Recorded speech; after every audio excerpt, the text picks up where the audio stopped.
This episode is part of the pool's Local Officials Stronger Together podcast series. It's one way we serve local officials through integrity, public service, fiscal responsibility, and operational excellence. As always, please direct specific questions about coverage to your member services manager. Welcome to episode 4 in the Risk Pool's Stronger Together podcast series. I'm your host, Scott Houston. In this episode, we'll talk about hail, roof damage, procurement of repairs or new roofing, and the pool's best roofing program. As with each episode, I'll give you some basic information, visit with pool staff and others about these issues, and then give you several action items to ensure that you're getting everything you can from our partnership. I hope you've had a chance to listen to some of our prior episodes. In episodes 2A and 2B, we talked about local governments and firearms. Today is May 13th, 2021, which means that the Texas legislature is in session still right now. And they are considering so-called constitutional carry legislation as we speak. That term just means that most Texans would be allowed to carry a handgun without having to obtain a license. If that legislation passes, we'll get those episodes updated immediately and, of course, let you know as quickly as we can.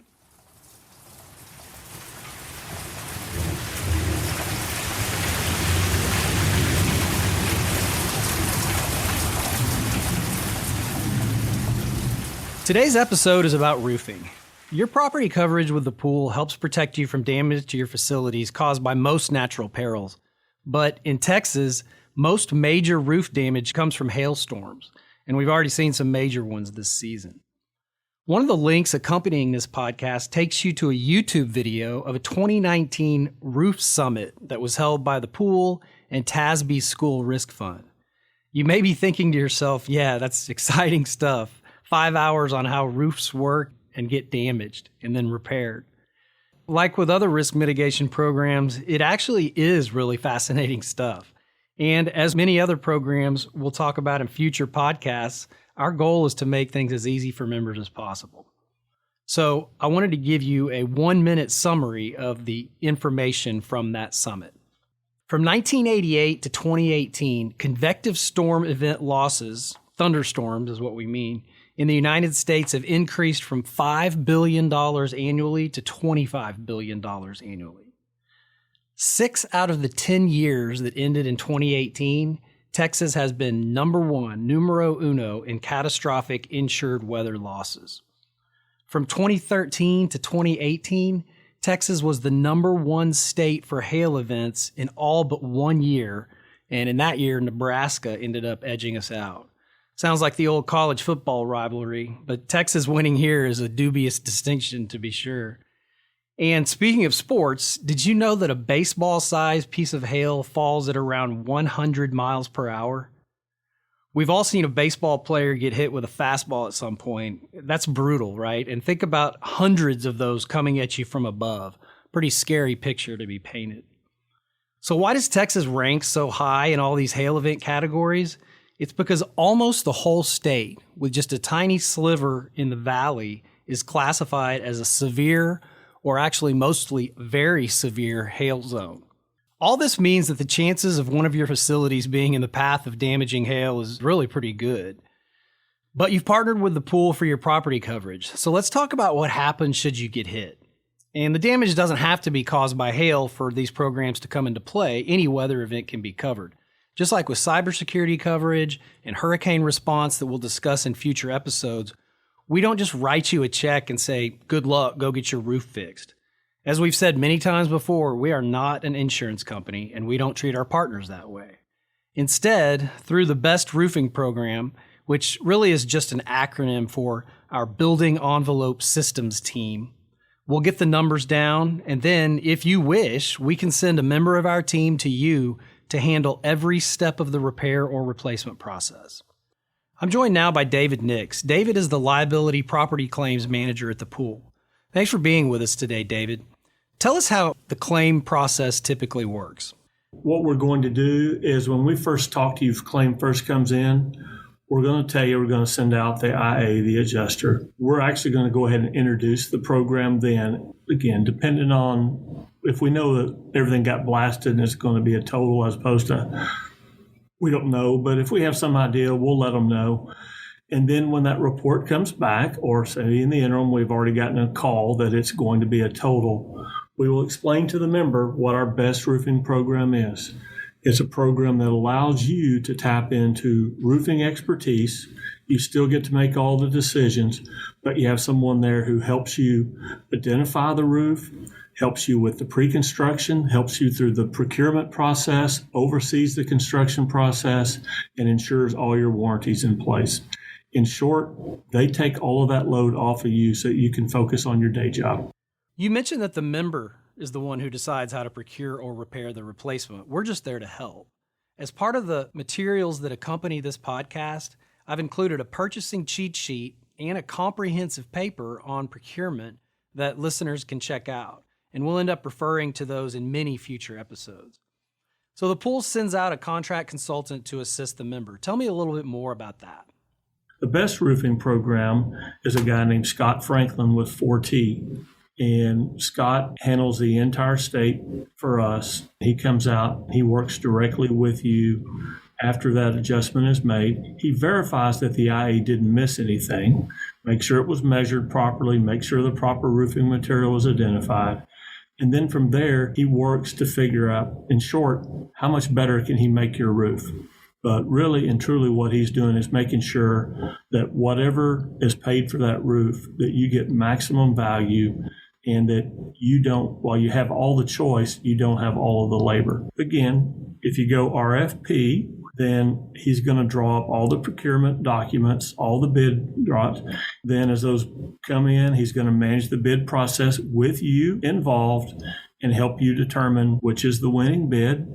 After that, again, goes into the construction phase, pre-construction, construction. If you don't want to do an RFP, it can be more quickly to use a TIPS, is what we call a buy board type thing, approved process. And through TIPS, he will actually identify 2 or 3 TIPS vendors who can qualify, who will meet the standards, and then he will get it bid out to them. But it's much quicker that way. And then from there, again, goes through the pre-construction, construction process. Wow, that sounds like a super easy process. It really looks like it takes the pressure off of the local government's officials. Let me tell you this, how much do we believe in this program? 110%. And we can explain why. The risk pool itself is, of course, a governmental unit just like you are. And we actually used the BEST program to save almost half on the repair of the roof at the Texas Municipal Center, which is the TML headquarters in Austin. The BEST program took us from about a $1 million job to about a $500,000 job, which benefits not just us, but you, like all advances that we make. Finally, we have a flyer and an article about one city's success that's linked on the podcast page as well. I'm now joined by Charles Hagan, the risk manager for the city of San Angelo. Charles, your city was hit by a very strong hailstorm not too long ago. After that storm passed, tell us about your experience with the program. So it was kind of a simultaneous deal because we had roofs that were immediately leaking that had to have immediate repair. So we had 4T partnership out on roofs before the adjuster actually got out there. Those roofs that were leaking to prevent further damage, they could take a hold of them, temp them in, and then get them working. And so we did several roofs under an emergency move where we really didn't get an adjuster involved. I think the adjuster came after the fact and just some cleanup paperwork for him. And so 4T Partnership came in and started working on some roofs right off the bat. I think we had 3 or 4 that we had to do an emergency repair on. After all has been said and done, are you happy with the way the program turned out? I've been extremely satisfied. I don't know a whole lot about roofs. I know a whole lot more than what I did know. And 4T Partnership has been very educational in their process with me. They talk me through, they answer my questions. I walk the roofs with them. I get out with them every chance I can to have them explain to me what's happening so that I can answer questions. I've done a great job as far as keeping me informed, getting the bidding done. I think it's a fair bid.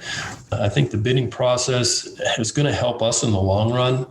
I think that maybe we were paying a little too much for some of the roofs, and their bidding process is going to make our local roofers bid more competitively. And so that will help the risk pool and ourselves and try and keep our contributions under control a little bit. Another side benefit of this piece was for like the Duralast roofs. Our old roofs had 40 mil Duralast on. 4T partnership in this program, they come out, they assess it, and they increase the thickness of the Duralast. In some buildings, we got twice the thickness. We went from a 40 mil to an 80 mil, and we were still under the adjusted price. So we were actually able to double the strength of the roof at a cost under the adjusted price. So there again, you get a better roof, should last you longer, should withstand more, and then again, reduce that impact on the risk pool as well as your contributions. Anything else you'd like to add?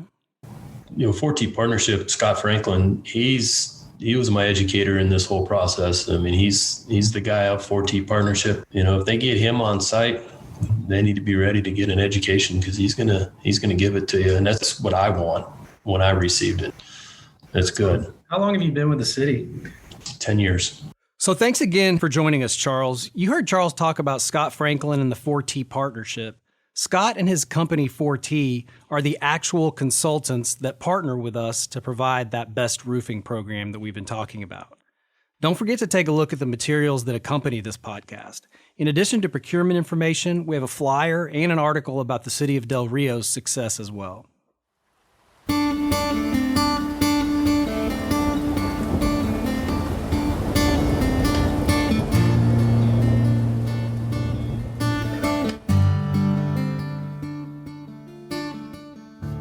Okay, let's do our typical action items that we do at the end of each episode. Action item number 1, are you doing periodic inspections of your facility's roofing? You need to have appropriate personnel go look at your roofs, and if something doesn't look right, call a professional. Oh, by the way, did you know that the most accepted plural of roof isn't roofs, it's roofs? Okay, we're going to keep going. Action item number 2. Part and parcel with inspections, are you performing regular maintenance? If you've got clogged gutters and drains, broken parts, or other defects, that could exclude you from being covered should there be a claim. Action item 3. Discuss with your facility staff, city manager, attorney, and other appropriate staff what your plan will be should you get hit by a storm. Do you want to use the BEST program? We're always happy to come and explain exactly how it works in each case. Action item number 4, and we'll talk about this one anytime we can throw it in. Anytime we mention your property coverage with the pool, please make sure that your schedule of facilities is up to date and appropriately valued with the pool. Okay, that's it. Thanks for listening today and for being our partner in weathering the storms. To review written materials associated with the presentation or to ask Scott a question, please visit www.tmlirp.org and click on the Stronger Together podcast link. Please remember that the information in this episode is provided for informational purposes only and doesn't constitute legal advice. We recommend that you review the podcast and the accompanying written materials with your attorney prior to taking action.